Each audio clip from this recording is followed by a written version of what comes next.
Good morning! Today, I'm gonna show you how I burp my baby 4 ways. Isa sa mga struggles natin as a new mom or as a new parent is yung pagpapaburp ng baby natin. Napaka-fragile ng newborn, kaya naman ilan sa ating mga parents nahihirapan magpaburp ng baby. Kaya kung isa ka doon, then this video is for you. Para maiwasan ang kabag, sobrang pagdungad at pagiging gasin ni baby, burping is very important. This first technique is over the shoulder way. Ito yung pinaka-popular sa ating mga Pilipino dahil natatakot tayo magpaburp na nakaupo. Kailangan lang natin suportahan yung batok ni baby towards our shoulder, then give them back rubs to help them release the air.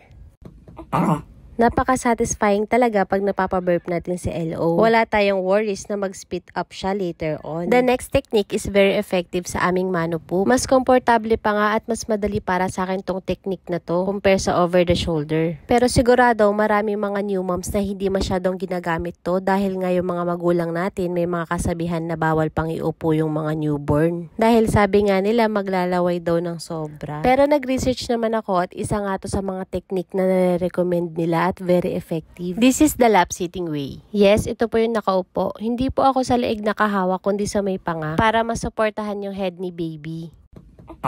I-rub din natin upwards yung back nila para mas mabilis ma-release yung air. Yung last two techniques madalang ko lang gamitin lalo na pag hirap na hirap si baby at very uncomfortable na siya. Halos lahat ng techniques tinatry ko at minsan nga at the end ito yung mga ways na nakakatulong sa akin. This one is yung standing and swaying. Ganito lang yung position niya and yung last is laying on lap. Halos parehas lang naman sila but the difference is this one mommy is sitting. Disclaimer lang po, I did my research before I try this. Kaya yun lang muna. Bye!